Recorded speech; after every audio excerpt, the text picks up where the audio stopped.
kami dari kelompok 3. Di sini kami membahas tentang tradisi fenomenologi, mengamati kehidupan sehari-hari dalam suasana alamiah. Setiap orang memiliki makna dan nilai-nilai yang dianut oleh dirinya sendiri berdasarkan pengalaman pribadinya. Perkenalkan, nama saya Leonardo Briansino. Di sini saya akan menjelaskan fenomenologi menurut Edmund Husserl.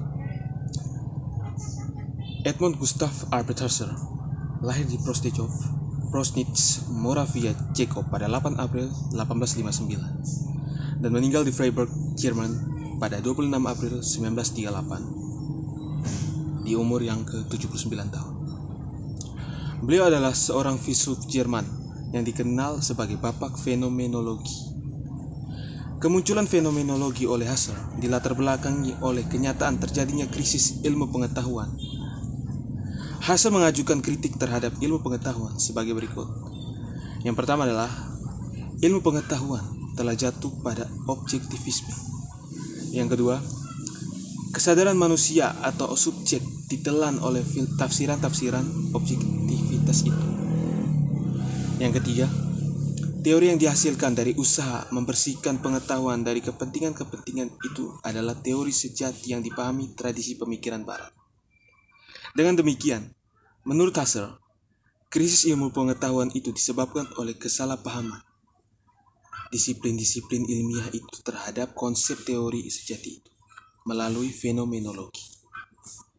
Husserl berusaha menemukan hubungan antara teori dengan dunia kehidupan yang dihayati, yang tujuannya akhirnya untuk menghasilkan teori murni yang dapat diterapkan pada praktik.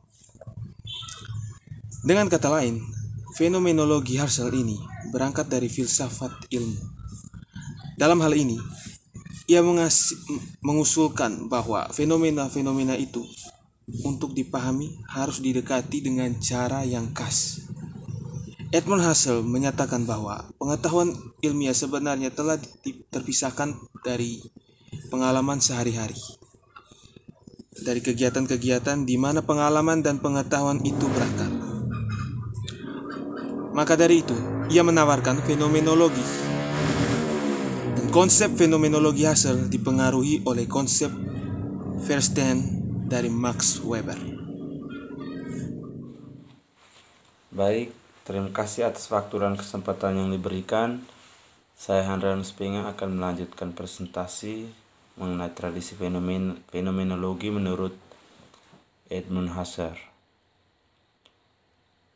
Di sini bagi Husserl, fenomenologi merupakan kajian filosofi yang melukiskan segala bidang pengalaman manusia. Berikutnya, manusia juga mengalami pengalaman hidupnya dalam sebuah kesadaran. Menurut Husserl juga, fenomenologi merupakan sebuah kajian yang tak pernah berakhir, sehingga ia menjuluki dirinya sebagai pemula yang abadi. Oleh karena itu, fenomenologi kini telah banyak dikupas dan diberi penjelasan yang begitu luas dan beragam.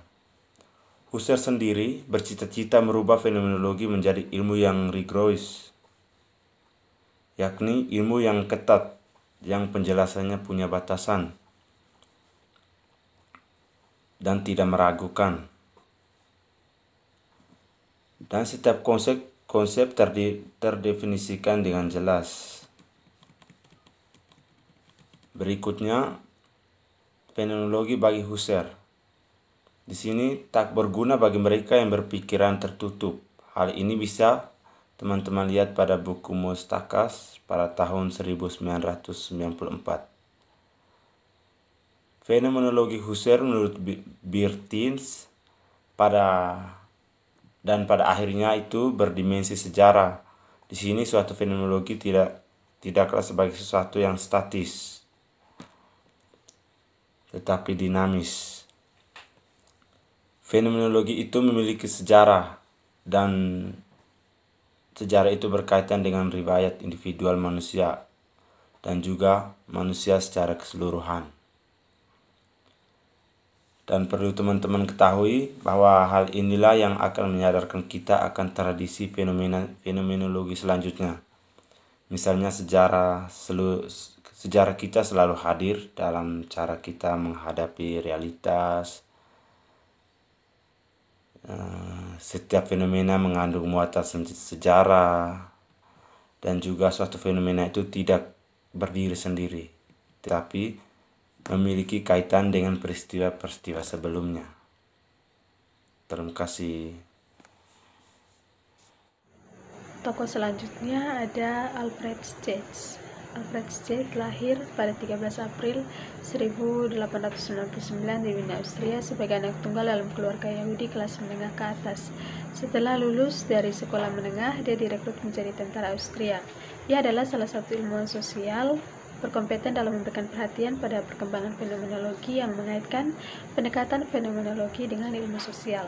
Sebenarnya selain Stage, ada cukup banyak ilmuwan sosial yang memberikan perhatian terhadap perkembangan fenomenologi, tetapi Stage adalah salah seorang perintis pendekatan fenomenologi sebagai alat analisa dalam menangkap segala gejala yang terjadi di dunia ini. Selain itu, beliau menyusun pendekatan fenomenologi secara lebih sistematis, komprehensif, dan praktis sebagai sebuah pendekatan yang berguna untuk menangkap berbagai gejala atau fenomena dalam dunia sosial. Penjelasan selanjutnya yaitu fenomenologi Scots sebenarnya lebih merupakan suatu tawaran akan cara pandang baru terhadap fokus kajian penelitian dan penggalian terhadap makna yang terbangun dari realitas kehidupan sehari-hari yang terdapat di dalam penelitian secara khusus dan dalam kerangka luas pengembangan ilmu sosial. Fenomenologi merupakan suatu cara yang digunakan manusia untuk memahami dunia melalui pengalaman langsung, pendekatan dalam ilmu sosial. Dalam Phenomenology and Social Relation yang diedit oleh Helmut Wagner Nindito, fenomena Alfred Scots ini dia mengatakan bahwa studi tentang konstruksi makna dan realitas menyebutkan bahwa sebenarnya Alfred Scots ini bukanlah orang yang pertama menyusun konsep-konsep fenomenologi, tetapi dia adalah orang yang pertama kali menyusun konsep tersebut dan mengubahnya menjadi lebih sistematis dan komprehensif.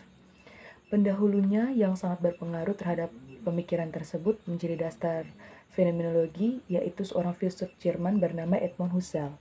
Selain daripada itu, Scots menyusun pendekatan fenomenologi secara lebih sistematis, komprehensif, dan juga praktis sebagai sebuah pendekatan yang berguna untuk menangkap berbagai gejala ataupun fenomena dalam dunia sosial. Dengan kata lain, buah dari pemikiran Scots ini merupakan sebuah jembatan konseptual antara pemikiran fenomenologi pendahulunya yang berdasarkan filsafat sosial dan psikologi dengan ilmu sosial yang berkaitan langsung dengan manusia pada tingkat kolektif, yaitu masyarakat. Baik, yang berikut Martin Buber. Jadi Martin lahir pada tanggal 8 Februari tahun 1878 di Wina. Dia tinggal dengan kakek dan neneknya sejak usia 3 tahun di Polandia karena orang tuanya bercerai. Jadi Martin hidup di lingkungan Yahudi. Dia suka membaca dan tertarik pada ajaran Hasidisme. Hal ini membuatnya semakin menyadari akan keberadaannya sebagai manusia. Jadi manusia memiliki hak dan kewajiban dan keduanya itu harus melakukan dialog. Jika tidak, makhluk melakukan tindakan yang jahat. Manusia selalu berhubungan dengan 3 pihak dalam dunia ini. Yang pertama berhubungan dengan alam, termasuk benda-benda. Yang kedua berhubungan dengan sesamanya manusia. Dan yang ketiga berhubungan dengan yang absolut atau orang beriman atau orang beragama menyebutnya dengan sebutan Tuhan. Hubungan yang dilakukan oleh manusia dengan ketiga pihak tersebut berkaitan dengan realitas. Realitas menurut Buber adalah ruang antara atau in between yang terbuka ketika manusia berhubungan dengan alam, sesama dan Tuhan dan dibangun atas dasar hubungan timbal balik. Buber menyebutnya sebagai aktualitas suatu kehidupan yang dibangun oleh individu. Jadi bagi Buber, individu yang berpikir itu adalah individu yang mampu memahami dan mempersepsikan setiap hal yang dia jumpai sehingga ia memiliki pengetahuan. Dan pengetahuan itu dapat diperoleh individu melalui sebuah proses. Nah, ada 2 macam proses pengetahuan menurut Buber.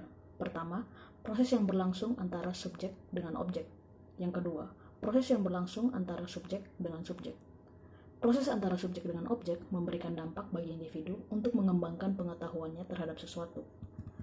Objek pengetahuan yang sekaligus merupakan objek pengalaman dan objek penggunaan memberi dampak positif bagi subjek karena mengalami dan menggunakan objek pengetahuan. Sebaliknya, objek akan tetap menjadi objek yang dialami dan digunakan, maka proses ini akan berlaku sepihak. Proses antara subjek dengan subjek berlaku hubungan timbal balik. Subjek memperoleh pengetahuan dari subjek yang lain. Tidak ada lagi objek yang dialami atau digunakan. Objek berubah menjadi subjek dikarenakan adanya perjumpaan. Buber melihat proses kedua ini sebagai proses religius, karena melalui proses pengetahuan yang berlangsung antar subjek dengan subjek, menghadirkan realitas. Buber mengambil contoh dari Alkitab, yaitu peristiwa pengenalan Adam dan Hawa. Adam melakukan perjumpaan dengan Hawa sebagai sesama subjek. Ada intimitas dalam hubungan timbal balik sebagai sepasang kekasih. Keduanya saling memberikan pengaruh satu sama lain. Perjumpaan individu dengan yang lain memungkinkan adanya dialog di antara keduanya. Dialog yang terjadi adalah dialog yang setara antara subjek dengan subjek. Individu mengakui yang lain sebagai subjek yang memberi sekaligus menerima, sama dengan dirinya. Penjelmaan dari dialog di antara individu dengan individu memberikan dampak adanya pergeseran komunikasi atau communication menjadi persekutuan atau komunion. Di dalam sebuah komunitas, individu berperan membantu sesamanya dalam proses mempribadi. Proses mempribadi menyadarkan individu bahwa dirinya tidak dapat hidup tanpa orang lain. Tema utama Buber ialah bahwa eksistensi manusia dapat didefinisikan oleh cara kita berpartisipasi dalam dialog dengan sesama, Tuhan, dan dunia. Menurut Buber, umat manusia dapat mengambil dua sikap terhadap dunia. Yang pertama, aku engkau, dan yang kedua, aku itu. Aku engkau adalah suatu relasi subjek terhadap subjek, sedangkan aku itu adalah sebuah relasi subjek terhadap objek. Di dalam relasi aku engkau, manusia menyadari sesamanya sebagai pemilik suatu kesatuan eksistensi.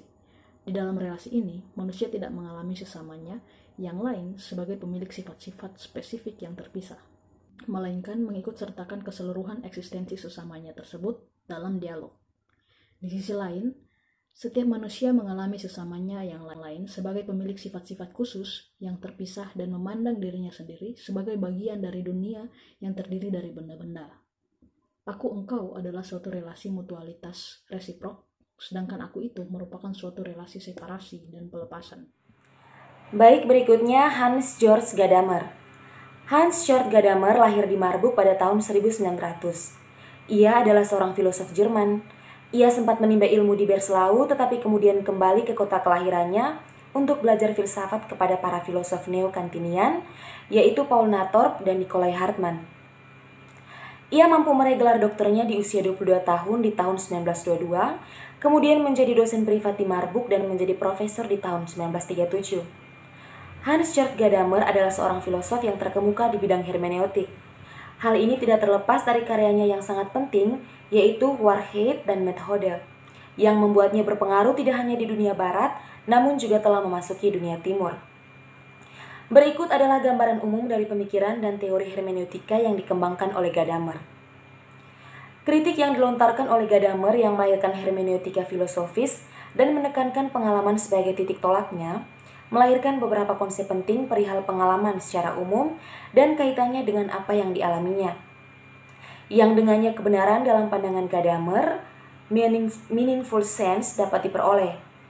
Berikut adalah konsep-konsep yang ditekankan oleh Gadamer dalam sebuah pemahaman atau interpretasi. Pertama, adalah konsep prasangka dan tradisi. Hermeneutik tidak bisa dilepaskan begitu saja dari entitas penafsir yang sebelumnya telah memiliki prasangka. Hal ini dikarenakan seorang penafsir selalu terikat dengan konteks tradisi tempat penafsir sebagai pembagian atas prasangka-prasangka dasar dan pemahaman.